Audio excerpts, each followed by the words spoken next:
जय हिंद दोस्तों, नमस्कार। मैं प्रमोद अरोरा आप सभी का स्वागत करता हूं रोजगार विद प्रमोद यूट्यूब चैनल पर।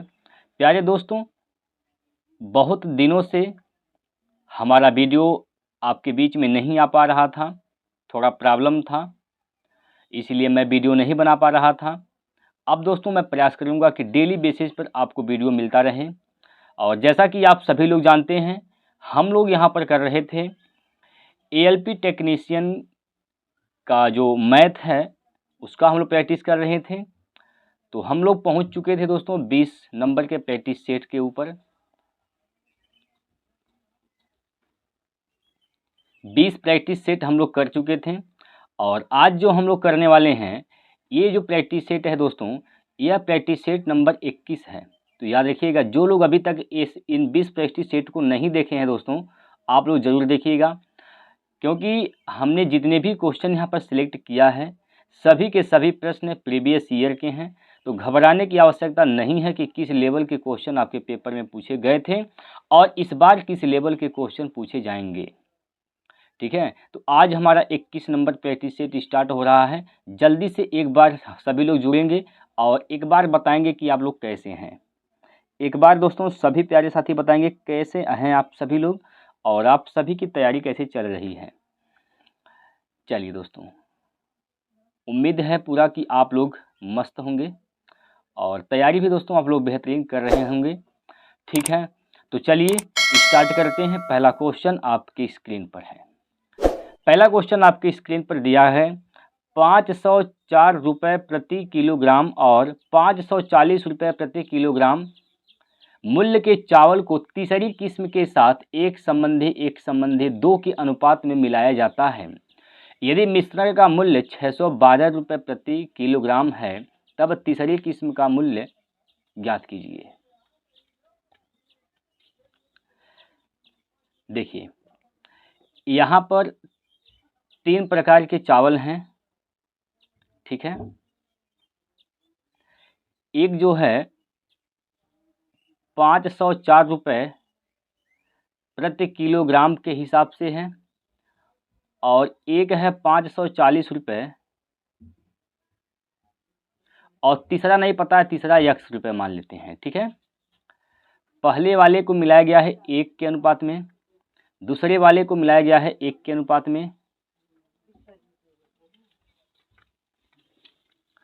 और तीसरा वाला मिलाया गया है 2 के अनुपात में। क्लियर है, यहाँ तक कोई दिक्कत नहीं है।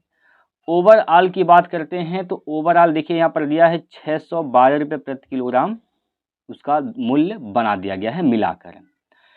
अब 504 रुपये का जो चावल है, अगर 1 किलो लिया गया है तो कितना इसका दाम हो जाएगा, 504 रुपये हो जाएगा। ठीक, 540 रुपये वाला जो दाम है चावल है, 1 किलो का दाम क्या हो जाएगा, 540 रुपये हो जाएगा।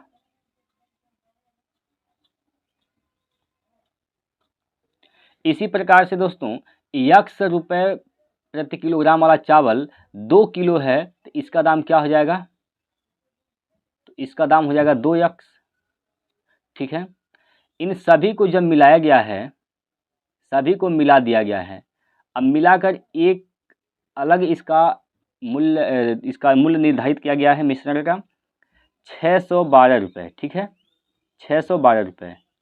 अब ये 612 रुपये कितने किलो का दाम है, तो 2 और 1 3 और 1 4 किलो का दाम है। 4 से गुना कर दिए, टोटल ये 4 किलो का मिश्रण का दाम निकल जाएगा। कितना हो जाएगा, यहाँ से गुणा करेंगे दोस्तों तो क्या हो जाएगा, 2448 रुपये। ठीक है, चलिए इसको जोड़ दीजिए, कितना हो जाएगा यहाँ से, तो हो जाएगा 5 5 10 1044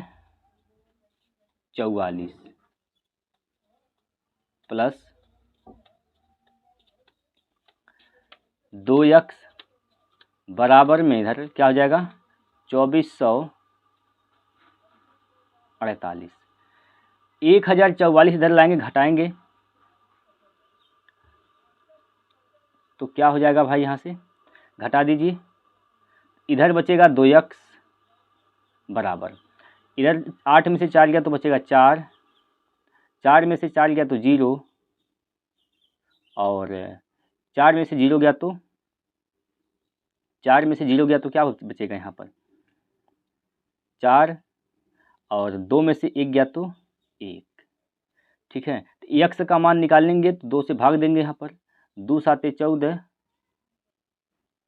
2 दूनी 4, यानी यहाँ पर दोस्तों 702 रुपये इसका राइट आंसर हो जाएगा। पूछा क्या गया है एक बार देख लीजिए। तीसरी किस्म का मूल्य प्रति किलोग्राम रुपए में ज्ञात कीजिए। तो तीसरी किस्म का जो मूल्य है क्या माना गया है, x रुपये माना गया है। x का मान क्या आया है 702 रुपये आया है। ठीक है, तो 702 इसका राइट आंसर हो जाएगा। किस विकल्प में है आप देखिए, यहाँ पर ऑप्शन नंबर 2 इसका राइट आंसर हो जाएगा 702 रुपये। क्लियर है, इसमें कोई दिक्कत परेशानी है तो आप लोग बताइए। अभी तक यहाँ कोई दिक्कत परेशानी हो तो आप लोग हमें एक बार कमेंट करके बताएंगे। चलिए आगे चलते हैं अगले क्वेश्चन की ओर। अगला प्रश्न लेते हैं, प्रश्न नंबर 2 आपके सामने है। चलिए भाई, प्रश्न नंबर 2 आपके स्क्रीन पर दिया गया है, एक बार पढ़ेंगे पहले।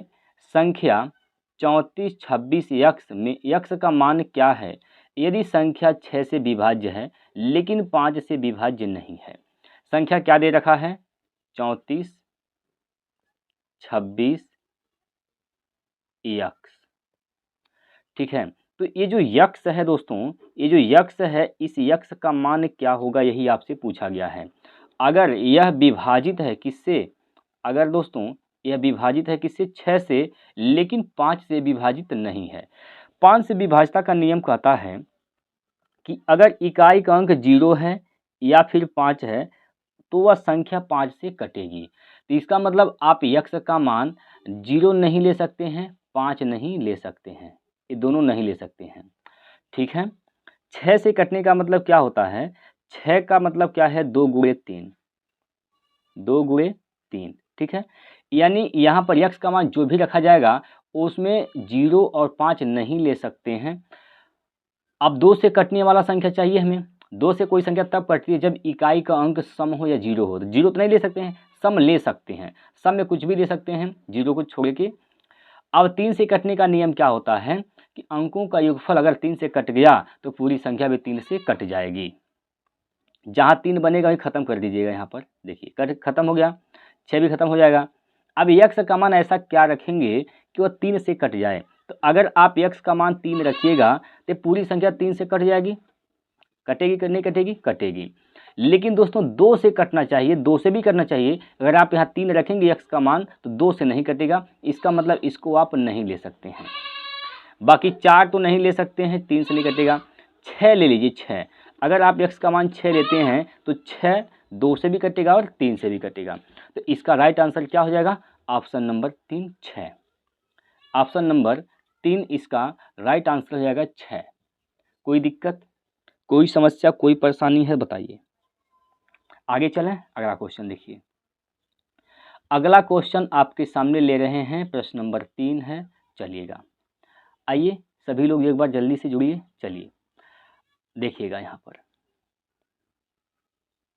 देखिए दोस्तों, ये जो सवाल है चुनाव वाले सवाल है, परसेंटेज के क्वेश्चन हैं और चुनाव वाले ऐसे क्वेश्चन पूछे जाते हैं। तो ध्यान दीजिएगा एक बार सभी लोग, पहले सवाल को पढ़ लीजिए। क्या दिया गया है इसमें, 2 उम्मीदवारों ए और बी ने एक चुनाव लड़ा, 80% मतदाताओं ने अपने वोट डाले, जिनमें से 2% वोट अवैध घोषित हुए, ए को 9408 वोट प्राप्त हुए जो वैध मतों का 60% था। वोटों की कुल संख्या बताइए। देखिए दोस्तों, हम वोटों की कुल संख्या को क्या मान लेते हैं, यक्स मान लेते हैं। अब टोटल तो वोट था यक्स, जिनमें से कितने परसेंट वोट डाले गए हैं, 80% वोट यहाँ पर डाले गए हैं। 80% मतलब 80/100 वोट डाले गए हैं। ठीक है, जिनमें से 2% क्या हैं अवैध हो गए, इसका मतलब 98% क्या है दोस्तों वैध हैं। अब ये टोटल वोट क्या है 98%, ये टोटल की टोटल वोट क्या है वैध मत हैं। क्लियर है, ये सभी के सभी मत क्या हैं तो वैध हैं। अब इसमें कहा गया है कि ए को 9408 वोट प्राप्त होते हैं। ए को कितने वोट प्राप्त होते हैं? 9408 वोट प्राप्त होते हैं, जो वैध मत का कितना है? 60% है। अब ये जो वोट है दोस्तों, ये टोटल जो वोट है क्या है? वैध मत है। इसका 60%, इसका 60% दोस्तों, ये वैध जो मत हैं इसका 60% यानी 60/100 ये किसके बराबर है? ये 9408 वोट के बराबर है,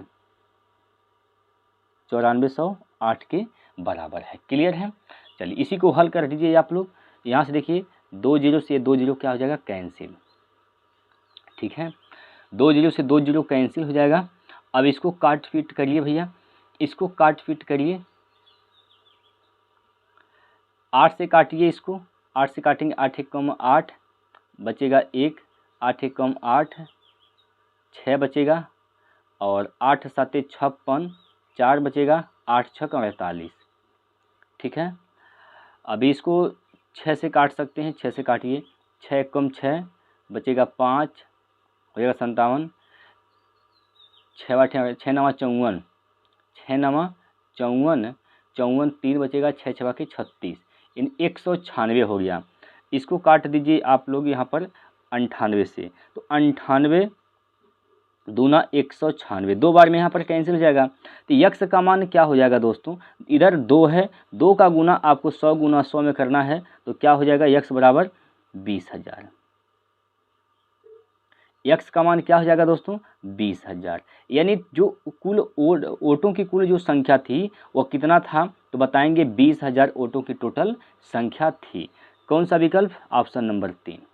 ऑप्शन नंबर 3 इसका राइट आंसर है 20,000। कोई दिक्कत, कोई परेशानी नहीं है। उम्मीद करता हूँ कि सभी को सवाल समझ में आ गए होंगे। चलिए आगे चलते हैं, और आगे चलने से पहले दोस्तों आप लोगों का मैं राय जानना चाहता हूँ। अगर आप लोगों का यह सवाल समझ में आया है तो एक बार सभी लोग कमेंट बॉक्स में वाई टाइप करेंगे। जितने लोगों को, जितने दोस्तों को, जितने भाइयों को ये सवाल समझ में आया है, एक बार सभी लोग कमेंट बॉक्स में वाई टाइप करेंगे।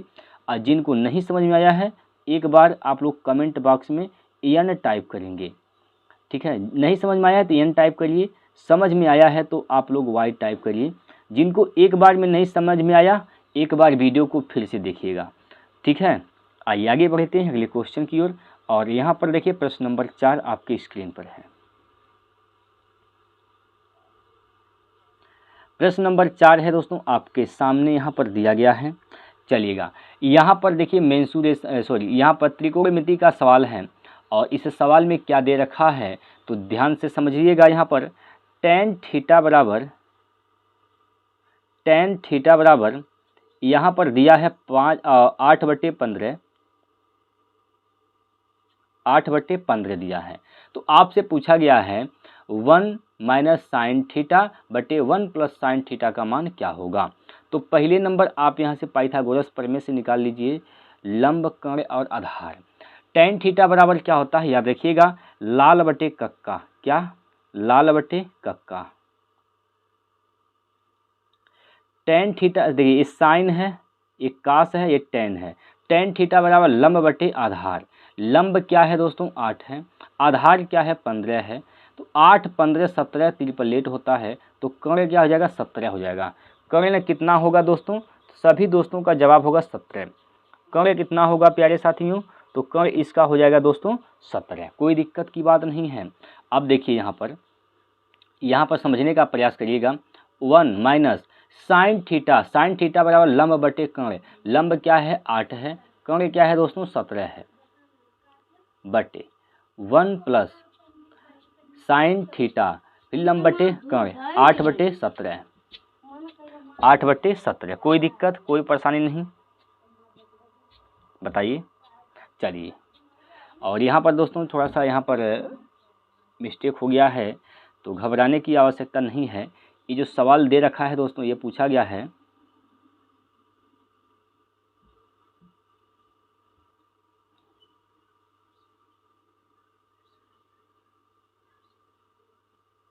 ये अंडर रूट में दिया है। ठीक है, यह अंडर रूट में दिया गया है, इसको भी आप लोग अंडर रूट में कर देंगे, कोई दिक्कत की बात नहीं है। ठीक है, आप देखिए 17 कम 17, 17 में से यहाँ पर क्या गया, 17 में से 8 गया तो बचेगा क्या, 9 बटे क्या होगा यहाँ पर 17, 9 बटे 17। क्लियर। और नीचे 17 कम 17, 17 और 8 25 हो जाएगा, तो ये हो जाएगा 25 बटे 17, 25 बटे क्या दोस्तों 17। यहाँ से काटेंगे 17 से 17 कैंसिल, ये हो जाएगा 9 बटे 25, इसका वर्गमूल निकालिएगा तो हो जाएगा 3 बटे 5, 3 बटे दोस्तों कितना, तो 3 बटे 5 आपका जवाब होगा। और किस विकल्प में दे रखा है 3 बटे 5, ऑप्शन नंबर 2 इसका राइट आंसर हो जाएगा। ठीक है, बताइए कोई दिक्कत, इसमें कोई दिक्कत परेशानी है तो बताइए। आगे चलते हैं अगले क्वेश्चन की ओर। अगला प्रश्न लेते हैं दोस्तों, अगला प्रश्न आपके सामने ले रहे हैं, प्रश्न नंबर 5। प्रश्न नंबर 5 है दोस्तों आपके स्क्रीन पर। देखिए इसमें क्या कहा गया है, इसमें दोस्तों सवाल में बोल दिया है कि 3 करनी में 5, 5 करनी में 8 और 3 करनी में 10 का चतुर्थानुपाती क्या होगा। एक बार दोस्तों बताएंगे इसका चतुर्थानुपाती क्या होगा। हमने लगभग हर सेट में करा दिया है, हर सेट में कराया है चतुर्थानुपाती, द्वितीयानुपाती, तृतीयानुपाती निकालने का तरीका हमने आपको बताया है। एक बार दोस्तों आप लोग हमें इसका आंसर बताएंगे। करना क्या होता है बता देते हैं, दूसरा और तीसरे का गुना करना होता है, पहले से भाग करना होता है दोस्तों, बस यही इसका तरीका होता है चतुर्थानुपाती निकालने का। ठीक है, तो एक बार दोस्तों बताएंगे इसका उत्तर क्या होगा। एक बार दोस्तों सभी लोग बताएंगे इसका उत्तर कितना होगा, बताइए। इसका आंसर क्या होगा दोस्तों, तो चलिए बताते हैं।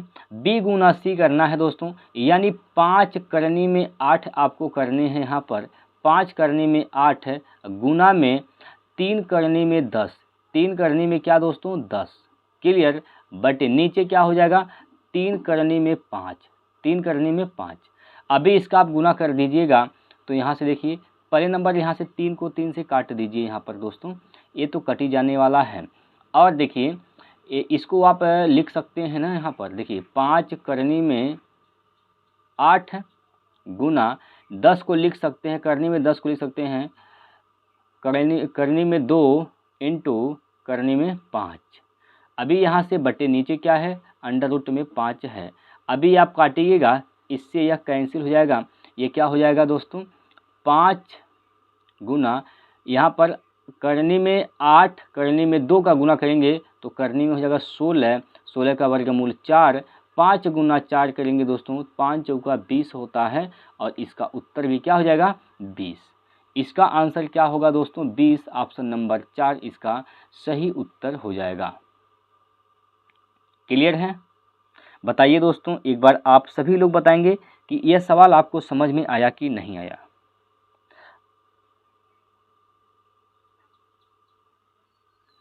चलिए दोस्तों आगे बढ़ते हैं अगले क्वेश्चन पर। प्रश्न नंबर 6 आपके स्क्रीन पर है। प्रश्न नंबर 6 दोस्तों आपके स्क्रीन पर दिया गया है। एक बार भाई सभी लोग सवाल को पढ़ेंगे।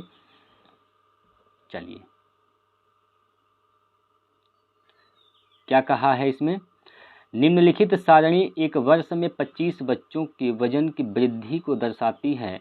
वजन वृद्धि का माध्य कितना है। वजन में वृद्धि का माध्य आपसे पूछा गया है दोस्तों। वजन में क्या पूछा गया है, तो वृद्धि का माध्य पूछा गया है। तो एक बार बताएंगे क्या होगा इसका सही उत्तर।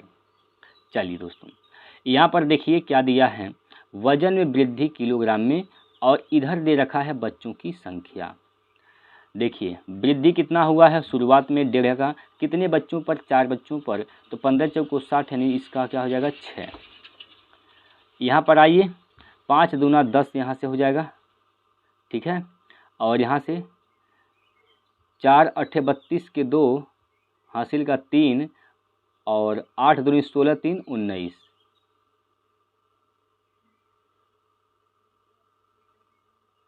ठीक है, यहाँ पर आइए तीसरा नंबर के बाद चौथा नंबर 5 गुना 3 यानी 15। यहाँ से 32 दूना 64 यानी 6.4। और यहाँ से 34 एकम 34 यानी 3 दशमलव यहाँ पर क्या हो जाएगा दोस्तों 4 हो जाएगा। सबको जोड़िए। 4 चरी 8 2 10 के 0 हासिल का 1 है, और यहाँ से 9 6 15 5 20 20 20 9 29 31 3 33 के 3 हासिल का 3 हो जाएगा। 1 2 3 और 3 क्या हो जाएगा 6 हो जाएगा। 63 हो गया दोस्तों, 63 हो गया। आपसे क्या पूछा गया है, माध्य पूछा गया है आपसे। तो दोस्तों क्या पूछा है यहाँ पर, माध्य पूछा है। ठीक है भाई,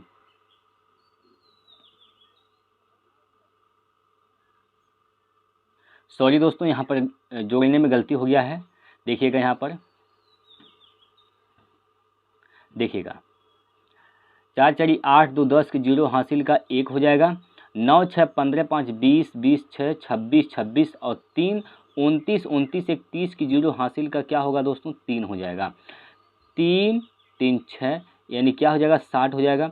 कितनी संख्या है दोस्तों, सबको जोड़िएगा इसको तो हो जाएगा कितना टोटल 15। कितना होगा दोस्तों, सॉरी 25 हो जाएगा। अब इसी को हल करना है आपको, तो इसको देखिए लिख सकते हैं 60 गुना 4/100 लिख सकते हैं। 0 0 काट सकते हैं यहाँ पर। 6 चौको 24 यानी 2.4 2 क्या हो जाएगा दोस्तों 4। ऑप्शन नंबर यहाँ पर 3 इसका सही उत्तर है। ठीक है, 2.4 इसका राइट आंसर है, ऑप्शन नंबर 3। अगले क्वेश्चन की ओर चलते हैं। अगला प्रश्न आपके सामने यहाँ पर लेते हैं। प्रश्न नंबर यहाँ पर दोस्तों है यहाँ पर 7। अब ये सवाल जो आपके सामने है दोस्तों, इस सवाल को आप लोग एक बार प्रयास करेंगे और नहीं आएगा तो एक बार आप लोग कमेंट करेंगे दोस्तों, तब मैं अगले वीडियो में इसका सलूशन आपको बताऊंगा कैसे लगाना है। ठीक है, तब तक दोस्तों आप लोग इसका ज़रूर प्रयास करिएगा। ठीक है, चलिए अगला क्वेश्चन, अगला प्रश्न नंबर 8 है आपके स्क्रीन पर। चलिएगा, प्रश्न नंबर 8 दोस्तों आपके स्क्रीन पर दिया गया है और इस सवाल में कहा गया है कि x रुपये को 9% वार्षिक साधारण ब्याज पर 5 वर्षों के लिए निवेश करने पर वही ब्याज प्राप्त होता है जो y रुपये को 7.5% साधारण ब्याज पर 4 वर्षों के लिए निवेश करने पर प्राप्त होता है। तो x/y का मान बताइए। x/y का मान पूछा गया है दोस्तों। x रुपये 9% के हिसाब से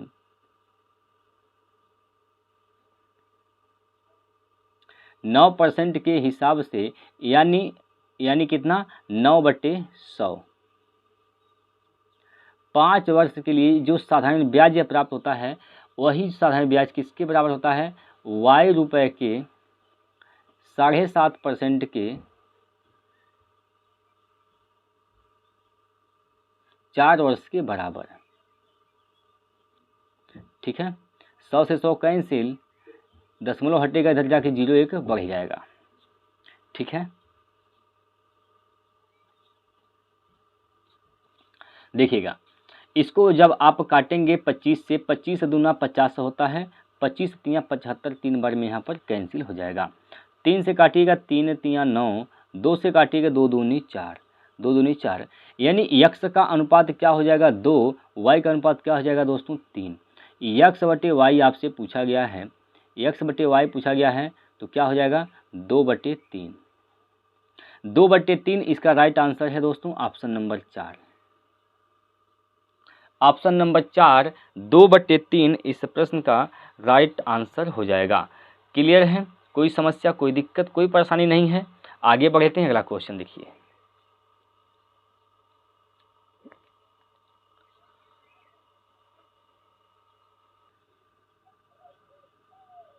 चलिए दोस्तों, इस सवाल को एक बार पढ़ेंगे आप सभी लोग, एक बार सभी लोग इसको बड़े ध्यान से आराम से पढ़ेंगे।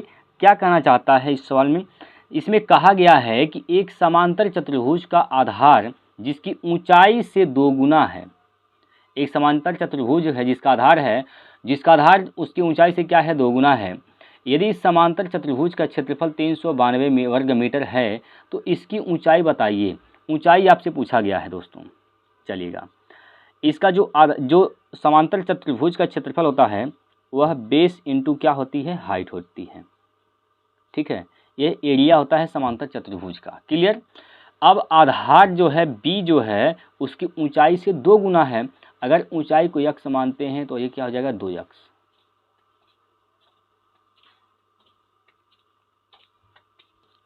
क्लियर है, 2x हो जाएगा।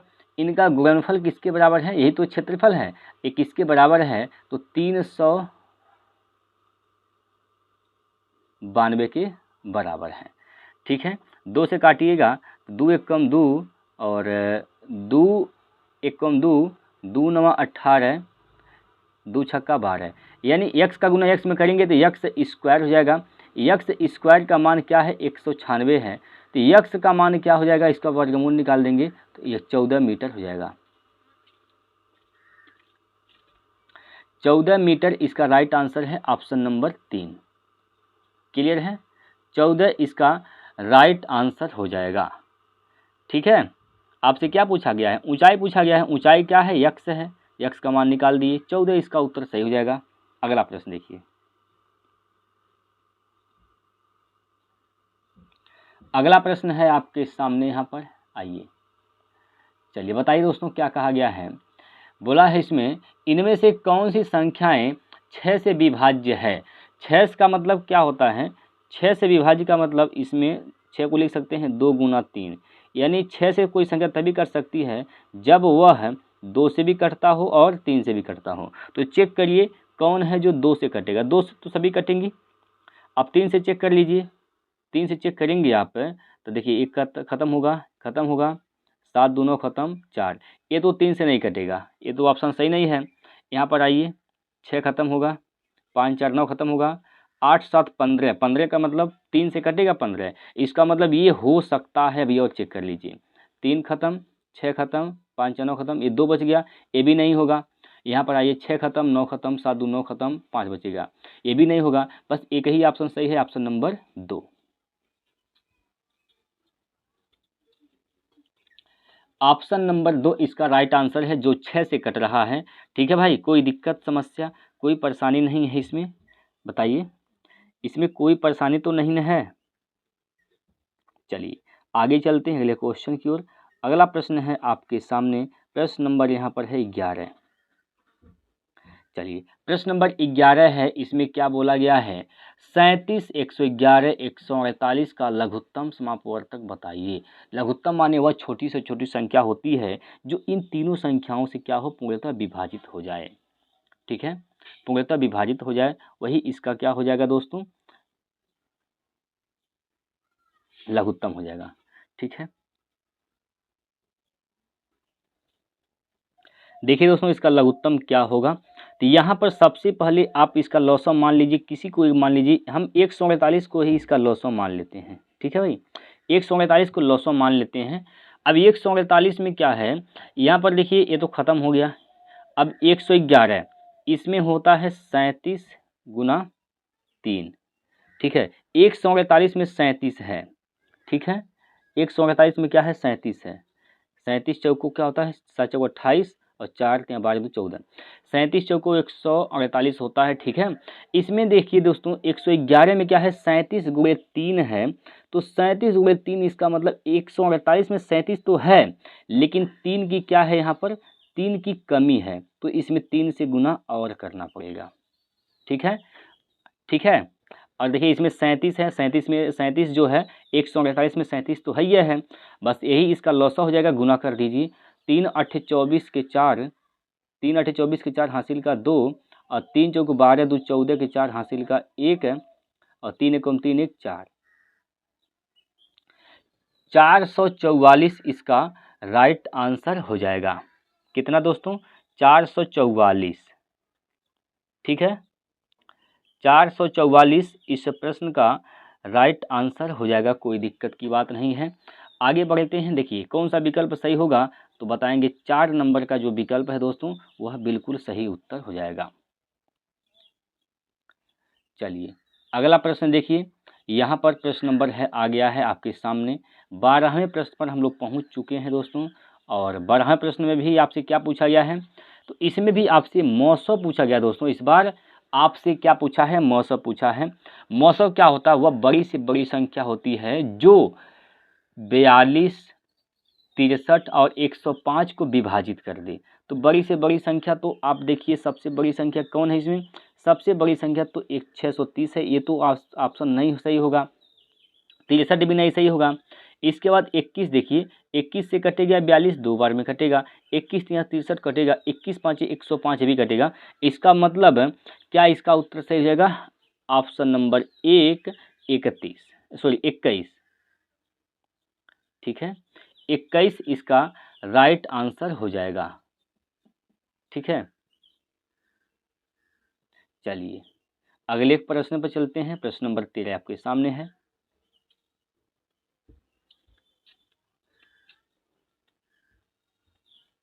बताइए दोस्तों, इसमें क्या पूछा गया है, इस बार भी आपसे पूछा गया है, इसका मौसम पूछा गया है दोस्तों। तो मौसम बता दीजिए कितना होगा, और इसका जब आप लोग हमें कमेंट बॉक्स में आंसर बताइए, इसका मौसम क्या होगा। बिना पेन और पेपर का यूज करना है, कोई पेन नहीं उठाना है, कोई पेपर नहीं उठाना है, बिना पेन और पेपर का आप लोग इसका आंसर बताएंगे। बताइए, इसका आंसर आप लोग कमेंट करके बताएंगे। आगे बढ़ते हैं, अगला प्रश्न पर चलते हैं, और अगला क्वेश्चन है आपके सामने, यहाँ पर देखिएगा। इसमें कहा गया है, जब एक 25.2 मीटर लंबे तार को 11 संबंधी 25 के अनुपात में विभाजित किया जाता है, तो बड़े टुकड़े की लंबाई बताइए क्या होगा। तो बड़ा टुकड़ा क्या है दोस्तों, 25 अनुपात का मान पूछा गया है। 25 अनुपात का मान पूछा गया है, तो 25 अनुपात का मान पूछने का मतलब ये हो गया, 25 में क्या है तो बताएंगे 5 है। इसका मतलब ऑप्शन वही सही हो सकता है जो 5 से कटता हो, जो 5 से कटेगा वही इसका राइट आंसर है दोस्तों। देखिए ये तो लास्ट में क्या है, 2 है, 5 नहीं कटेगा। ये 77 भी 5 नहीं कटेगा, 184 भी 5 से नहीं कटेगा, तो बचा कौन, 175, मतलब ये 17.5 मीटर। ये क्या होगा, ये पूर्णतः 5 से विभाजित होगा। ठीक है भाई, इसलिए यही इसका उत्तर सही है। चलिएगा अगला प्रश्न देखिए।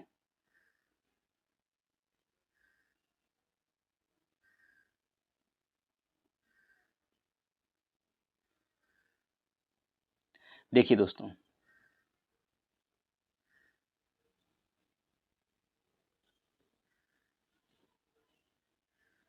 ये सवाल जो है अधूरा है, इसलिए इसको हम छोड़ते हैं। ठीक है, और कल जो हमारा वीडियो आएगा उसमें मैं इसको बता दूंगा, यहाँ पर कुछ छूट गया है दोस्तों, इसलिए इसको आप छोड़ देंगे। ठीक है, इसको छोड़ देंगे आप लोग। अगला प्रश्न देखिए,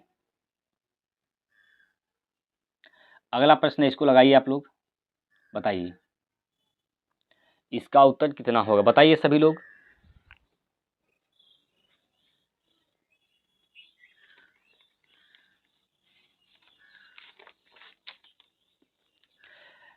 इसका उत्तर ये देखिए, बोडमास का नियम है यहाँ पर, तो बोडमास का नियम आप लोग लगाएंगे इसमें। बोडमास का रूल क्या कहता है आपको बहुत अच्छी तरीके से पता होगा दोस्तों। तो बोडमास का नियम पर आधारित सवाल है, बताइए इसका उत्तर क्या होगा।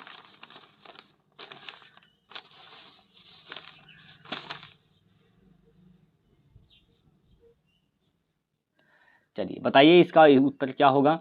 मैं इंतज़ार करूँगा आप सभी का उत्तर का कमेंट बॉक्स में, इसका आंसर कितना होने वाला है। ठीक है भाई, चलें आगे। चलिए अगला प्रश्न देख लीजिए आप लोग, और अगला क्वेश्चन है यहाँ पर कितने नंबर का, 17 नंबर। 17वें प्रश्न पर हम लोग आ पहुँचे हैं। अब यहाँ पर देखिए दोस्तों, ये सवाल बहुत ही लाजवाब है और बहुत ही सिंपल सा प्रश्न है दोस्तों, इसलिए इसमें कोई तो दम नहीं है, लेकिन फ़िलहाल हमें लगाना है। देखिए क्या कहा गया है, इसमें कहा गया कि 350 यानी 350 का माने गुना होता है 58% क्या होगा। ठीक, काटिए इसको, 0 से 0 कैंसिल। अभी इसको काट यहाँ पर गुना कर दीजिए, 8 पच्चे 40, ऐसे गुना कर दीजिए आप लोग। 35 गुना क्या हो जाएगा, 58। 8 पच्चे 40, या फिर आप इसको काट के ही छोटा कर सकते हैं दोस्तों, यहीं पर आप काट के छोटा कर सकते हैं, कोई दिक्कत की बात नहीं है। यहीं काट कर छोटा कर दीजिए। 5 से काटिए, 5 दूना 10, 5 से काटेंगे 5 सते 35, 2 से काटेंगे 2 दूनी 4, 2 8, 2 9 18। ठीक है। 7 9 63, इकाई का अंक क्या होगा दोस्तों? 3 होगा। 7 9 63, 7 14 26, यानी 203। 203 इसका राइट आंसर है ऑप्शन नंबर बी, मतलब दूसरा नंबर। 203 क्या है दोस्तों? इसका राइट आंसर है। क्लियर है?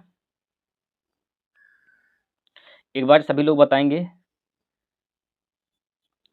इसमें कोई दिक्कत परेशानी है आपको? चलिए आगे चलते हैं अगले प्रश्न पर, और अगला प्रश्न नंबर 18 है आपकी स्क्रीन पर।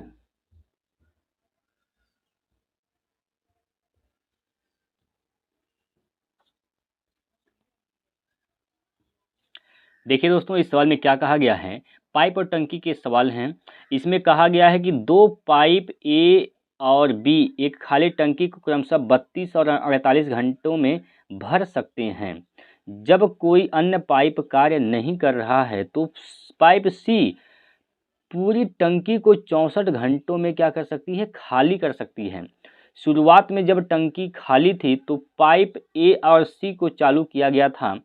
कुछ घंटों के बाद पाइप ए को बंद कर दिया गया था और उसी समय पाइप बी को चालू कर दिया गया था। इस स्थिति में टंकी को भरने के लिए 112 घंटे लगे थे। पाइप बी को कितने घंटों तक चालू रखा गया था? पाइप बी को कितने घंटों तक यहाँ पर चालू रखा गया था, यह आपसे पूछा गया है। ठीक है, कितने घंटों तक चालू रखा गया था? तो देखिए दोस्तों, यहाँ पर सबसे पहले आप निकालिए टोटल टंकी की क्षमता क्या है। इसमें 3 पाइप है, एक पाइप ए है, एक पाइप यहाँ पर बी है और एक खाली करने वाला पाइप दोस्तों सी है। ठीक है, ये जो भरता है वह 32 घंटे का समय लेगा, पूरा टंकी को भर देगा। बी जब भरता है तो 48 घंटे का टाइम लेगा, अब पूरी टंकी को क्या कर देगा? भर देगा। लेकिन यहीं पर सी जो है वह 64 घंटों में क्या करेगा? पूरी टंकी को खाली कर सकता है। तो सबसे पहला काम आपका यहाँ पर ये है कि इन सभी का ऐसा एक संख्या मान लीजिए, क्षमता मान लेंगे जो इन सभी से कटता हो, तो इन सभी का क्या निकालेंगे? लघुत्तम। इसका लॉसव क्या हो जाएगा? 100 हो जाएगा दोस्तों, 92, 192।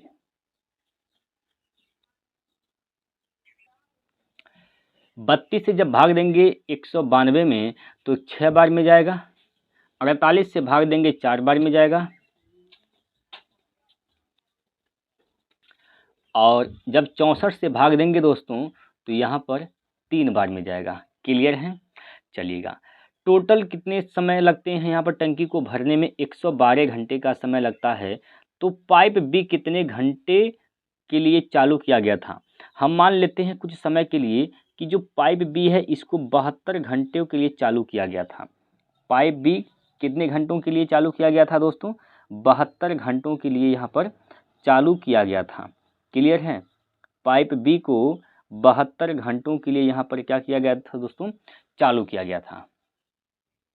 ठीक है, अब देखिए यहाँ पर सबसे पहले शुरुआत क्या होती है? ए और सी को चालू किया जाता है, कुछ घंटों के बाद ए को बंद कर दिया जाता है और बी को चालू करते हैं। तो बी और सी काम कर रहे हैं, तो बी और सी जब काम करेंगे दोस्तों तो एक की क्षमता से टंकी को भरेंगे और ये 72 घंटे तक काम करेंगे एक की क्षमता से। तो इसका मतलब 72 लीटर पानी यहाँ पर भरा गया। ठीक है, टोटल समय कितना लगा है? यहाँ पर 112 घंटे लगे हैं, जिसमें से 72 घंटा लग चुका है किसको? बी को। तो बचा कितना? 40। तो 40 घंटा जो है, 40 घंटा ए और सी काम कर रहे होंगे। 40 घंटे ए और सी जब काम कर रहे थे दोस्तों तो 3 की क्षमता से भर रहे थे। देखिए 6 ये भरता है, 3 निकालता है, तो 3 ही भरा पाता है। तो यहाँ से कितना भरा गया? 4 3 12, 120।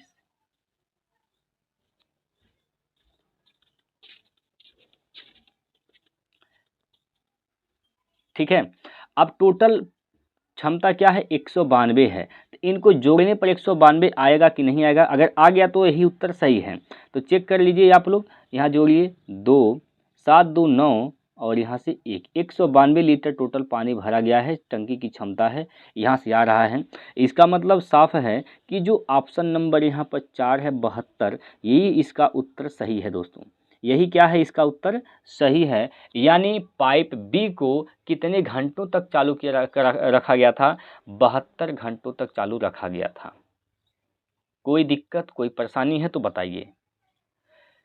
अगर कोई भी दिक्कत होती है तो आप लोग एक बार हमें कमेंट करके बताएंगे, ठीक है।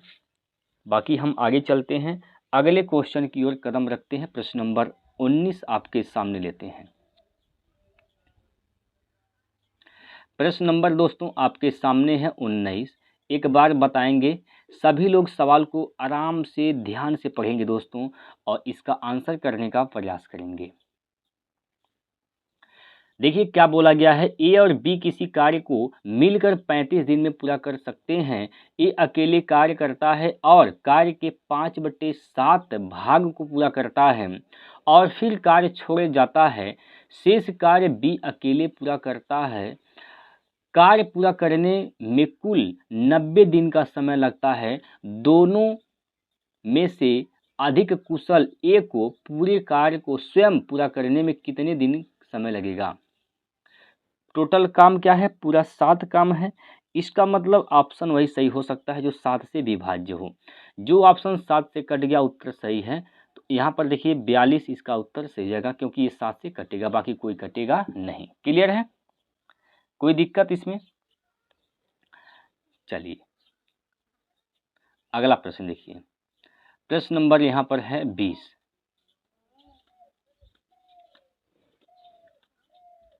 प्रश्न नंबर दोस्तों है यहाँ पर 20, और यहाँ पर क्या बोला गया है, आइए समझते हैं। एक बार सभी लोग पढ़ेंगे अपने पहले सवाल को, एक बार सभी भाई एक बार सवाल को पढ़ेंगे अपने। आइए दोस्तों, क्या कहा गया इसमें कि यदि 3 tan थीटा बराबर 2a, तो 3 tan थीटा बराबर 2a नहीं है दोस्तों, यहाँ पर थोड़ा इसको मिस्टेक हो गया, यहाँ पर 2 है। तो आपसे पूछा गया है 2 sin theta minus cos theta बटे 2 cos theta minus sine theta का मान पूछा गया है। चलिएगा 3 tan थीटा बराबर 2 दिया है, तो tan थीटा बराबर क्या हो जाएगा दोस्तों, 2/3 हो जाएगा, 2/3। ठीक है, पाइथागोरस प्रमेय से tan थीटा बराबर क्या होता है, लंब बटे आधार। लंब क्या है, 2 है, तो आधार 3 है, कौन क्या हो जाएगा 5, क्योंकि 2 3 5 होता है 888। आपसे क्या पूछा गया यहाँ पर, 2 साइन थीटा माइनस का कास थीटा बटे 2 cos theta minus sine theta का मान पूछा गया है। तो निकालिए, 2 साइन थीटा बराबर क्या होता है, लंब बटे कर्ण। लंब क्या है दोस्तों, 2 है, कर्ण क्या है 5 है, माइनस कास थीटा बराबर क्या होता है, आधार बटे कर्ण। तो आधार क्या है दोस्तों, आधार यहाँ पर देखिए 3 है, कर्ण क्या है 5 है, ठीक है, बटे नीचे 2 आधार बटे कर्ण। आधार बटे कर्ण मतलब क्या हो जाएगा, 3/5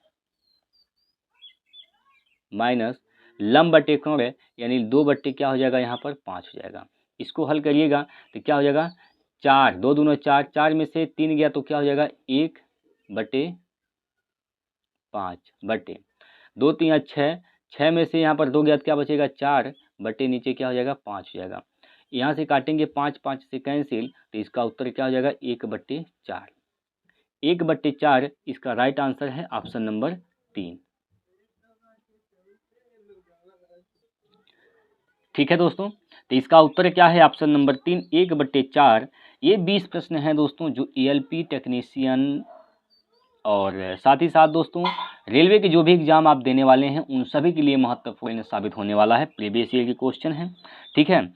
उम्मीद करता हूं कि आप लोगों ने 20 प्रश्न बनाए होंगे। इन 20 प्रश्नों में से आपके स्कोर क्या रहे हैं, एक बार हमें आप लोग कमेंट करके ज़रूर बताइएगा।